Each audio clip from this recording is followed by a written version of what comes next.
and live with the first breakdown on this Wednesday. Aaron the Dog here with the LFA 160 Breakdown Show. Live from Owensboro, Kentucky, headlined by two title fights with the vacant Bantamweight title on the line between John Sweeney and Alan Goso, and the interim or it's not vacant actually. It's just a bantamweight fight between those two. I forgot Sweeney was the champion.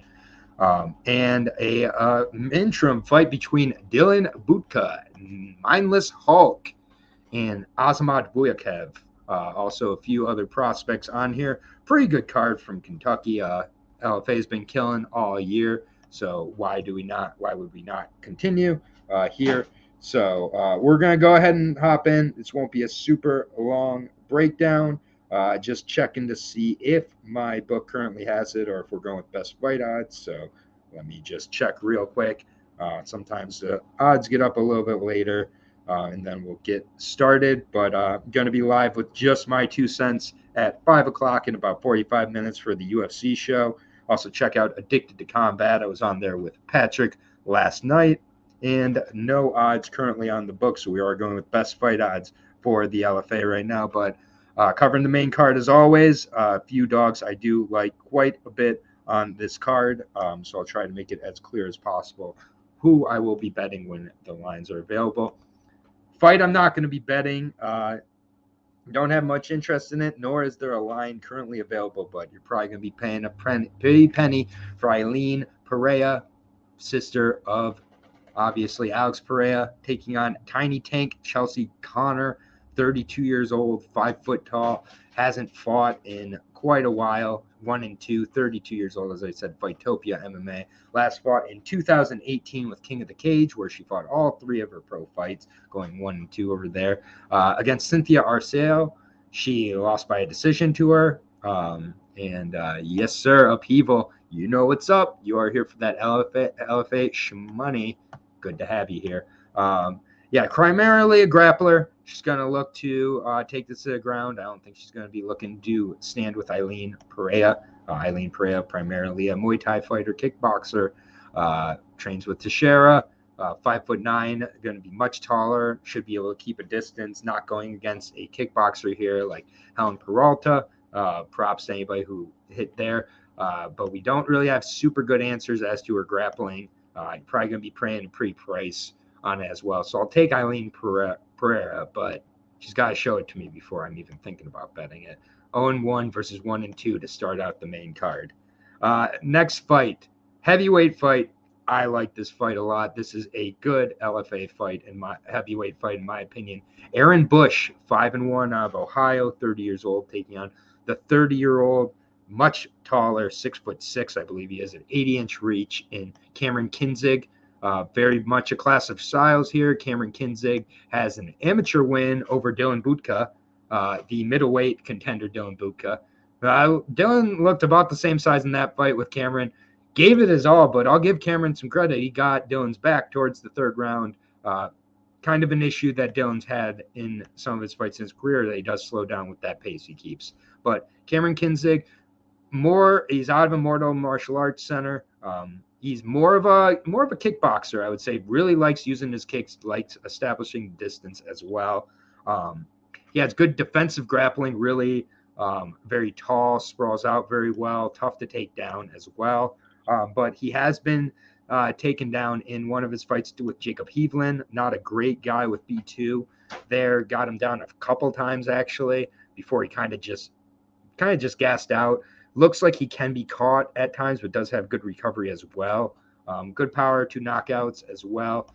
Aaron Bush, 5-1, been stopped by Chandler Cote from The Ultimate Fighter, but with strikes, otherwise done pretty well. And Chandler Cote has looked pretty good on the regional scene, so we'll probably see him in the Contender Series, if I had to guess.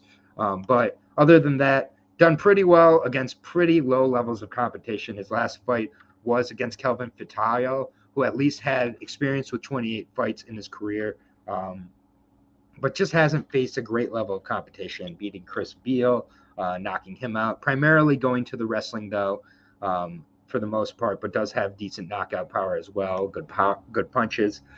He's going to go in and look to take down Cameron Kinzig. He's not going to look to trade on the feet. I do think Aaron Bush can get him down, and I do think he can kind of maintain top pressure. Jacob Heflin was able to do so until he gassed out. I think Aaron Bush is in a little better condition as well.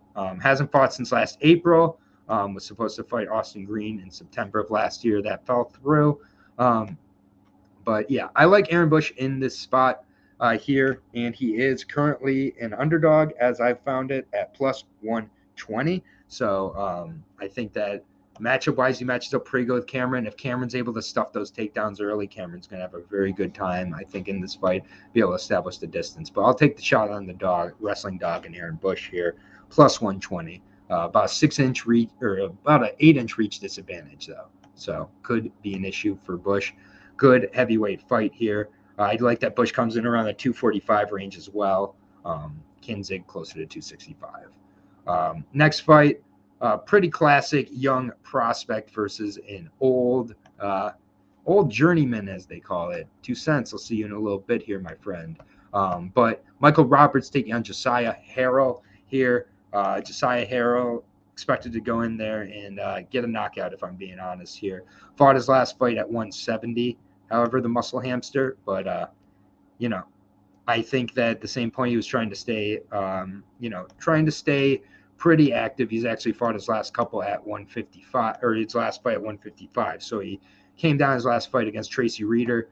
Tracy Reeder, put on a good pressure, good pressure in that fight with the wrestling, with the cage pressure, with the cage control. But Josiah really showed good hands in that fight, good recovery he fought his last fight with CFFC, good organization. And Tracy Reeder went on to win his next fight as well. I think Tracy Reeder could be a pretty relevant guy as we go, but undefeated as a pro, undefeated as an amateur, primarily a finisher. He does mix up the grappling with the striking very well.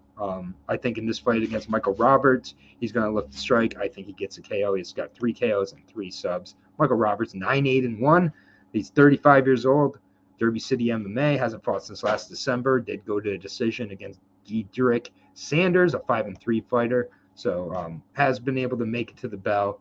In his last couple fights, hasn't been stopped since Mike Perea in 2015. But took off a couple years after fight. So he's been kind of sporadically in and out over the last 5 to 6 years. Been finished quite a few times though in his career. He's been KO'd, or he's only been KO'd twice actually. So he's gone to a decision in 6 of his 8 losses actually. And he's been, going to a decision against a pretty good level of guys. Jason Knight, he went to a decision with Kama Worthy. So not amazing, but decent guys. I just think that in a fight like this, he's been fighting against 6-9s, 4-3s, 21-24s, 5-3s lately. Going against a pretty legit prospect in Josiah Harrow. Minus 550, I want nothing to do with, but I think Josiah, the muscle hamster, handles this one quite handily. Next fight. Interesting fight. I think could be, a potential spot of slip up, but I do like Cartavius Rominius. Only 29 years old out of Missouri. Very good grappler, very strong in the wrestling. He's gone from 135 to 145 to 155 in his last 3 fights. However, 3 subs, 2 KOs for him. 1 loss coming by split to Jernell Lugo at Bantamweight. So no real shame there. Has wins over Jacob Thrall, which is a good win. Jeff Jepson, he absolutely handled on the ground before putting him away with the rear naked choke in that one. And then in his last fight, got the armbar of Kane Luger. Another good fight, very closely lined, was at 145. And now he's moving up to 155. He's very, very muscular, but he's also 5'4". So it's a little bit of a concern here for me. Nathan Williams has been kind of wrestling and the grappling before. Don Madge with the PFL was one of those spots. But at the same point, nasty Nathan Williams, he's a tricky veteran, been in there with a ton of good guys. He's not easy to finish.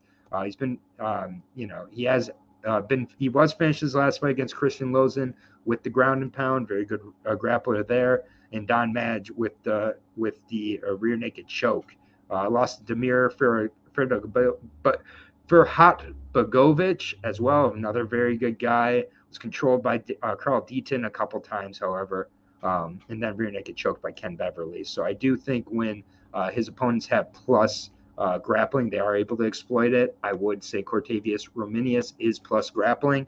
Never fought at 155. If you can't get nasty Nathan Williams down, Williams can grind this one out and really exploit on the feet. I got to go with Cortavius, and no bet from me. The minus 550 is definitely overpriced, but at the same point, Cortavius clearly has a route. It's actually being fought at 150, so it's a catch weight here, even though it says lightweight. So, but still, good test for the young fighter in Cortavius. I think he's ready to take the step up if he beats a guy like Nathan Williams into possibly maybe figuring out his division and competing for a title down the line. But I like Cortavius. Co-main event time, first of 2 title fights. This is a fantastic fight. This is either going to get a guy into UFC or get a guy into the Contender Series, in my opinion. Dylan Butka, the Mindless Hulk, one of my favorite nicknames, taking on Kingpin Azamat Bakoyev. One of the reasons I really do like Dylan Butka is that I think originally Mindless Hulk might have made sense. He just kind of went in there, used his physicality, and he'd wear out, honestly. He'd gas himself out. He was fighting heavyweights when he should have been at middleweight. Not really using his mind, his IQ as much. But I do think that he's gotten better and better with his career. Lost his debut, pro debut to David Goldfelder, or Gladfelter, in the 3rd round by rear naked choke. And it's very similar to his fight with Cameron Kinzig, where in the 3rd round he gave up his back and almost got rear naked choked. And then we saw that he started to really develop well with B2, fighting a couple lower level guys, but getting that decision win, I think, was really big for him to kind of show how to pace himself. And then the T. Cummins fight with the LFA, definitely a big coming out party there, taking on another bigger guy coming down to middleweight. Handled the striking really well. T. Cummins dominated him with the wrestling, getting the finish in the 2nd round.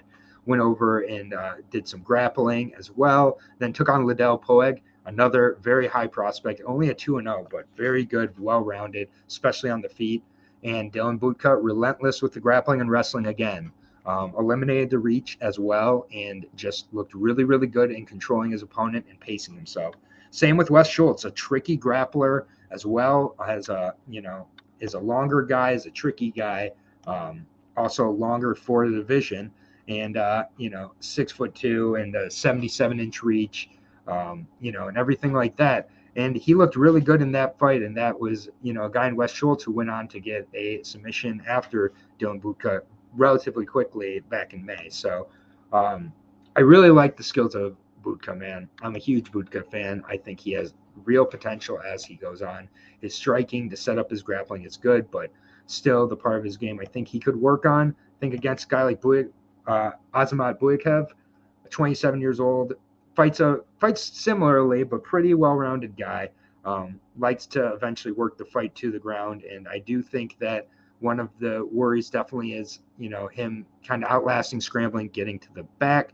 No problem, Devin. I'll see you for the UFC breakdown as well. But this is just a really, really good matchup. Bellator, most likely I can get to tomorrow.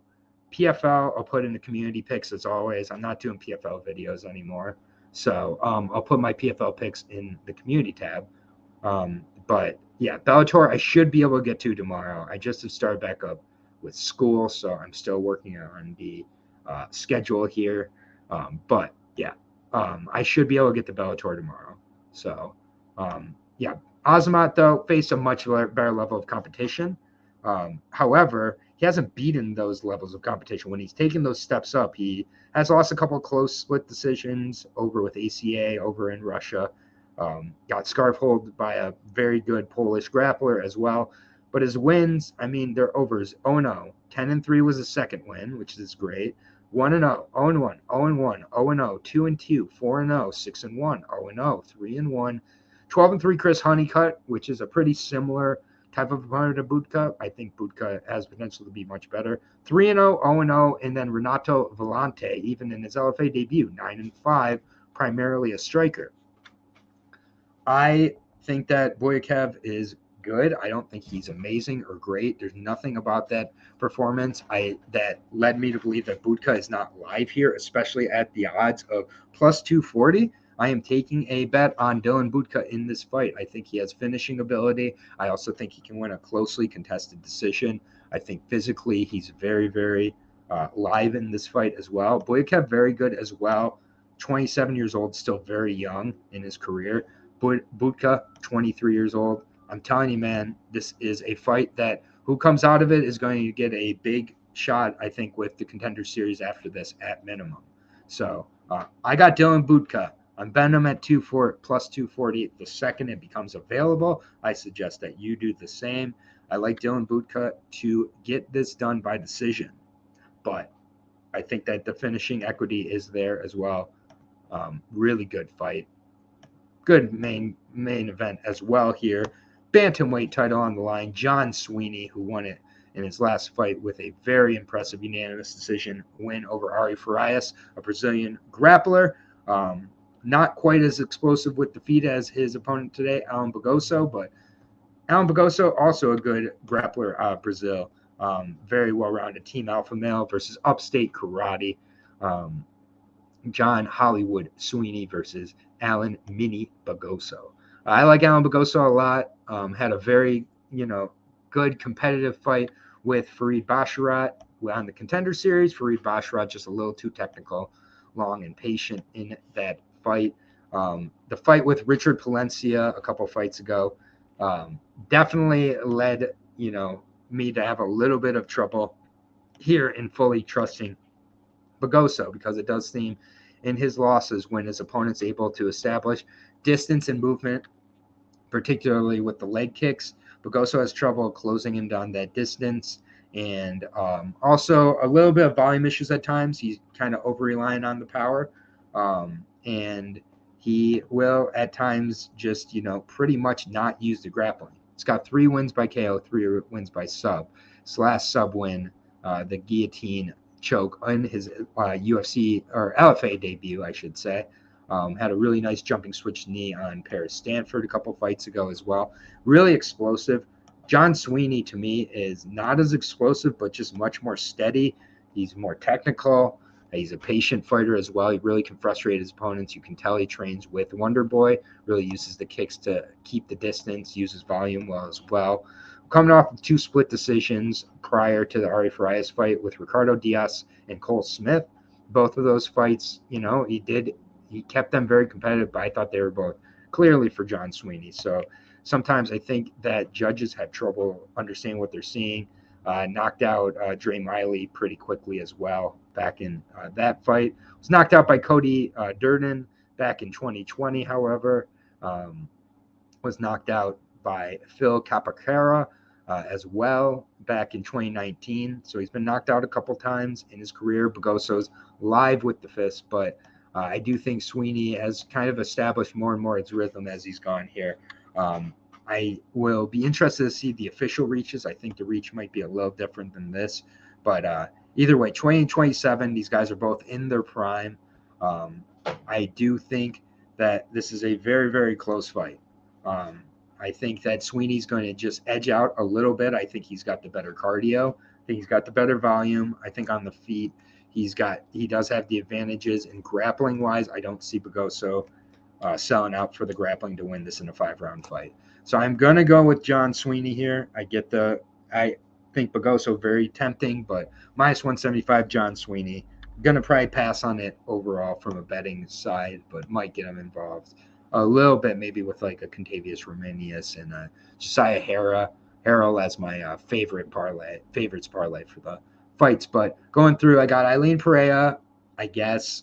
I got Aaron Bush with the upset using the wrestling in that fight, plus 120. Josiah Harrow should be able to handle Michael Roberts, probably puts him away. So inside the distance, Josiah Harrow, I think, is a good bet there. Cortavious Rominius by submission over Nathan Williams. I like Dylan Butka, another big underdog, plus 240 on Dylan Butka, plus 120 on Mr. Bush.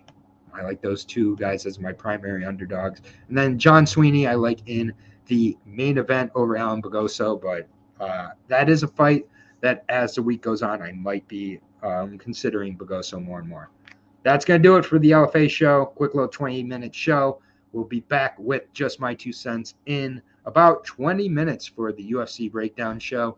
And then I should be back tomorrow with the Bellator show as well. I'll post PFL picks in the community tab as well, because PFL does not get its own videos. So thank you, everybody. We're going to take a real quick break here and be back in about 20 minutes with just my 2 cents for the UFC breakdown show. Go check out Addicted to Combat. Patrick over there. I worked with him last night. Really good stuff there. Thank you, everybody. Peace out. See you soon.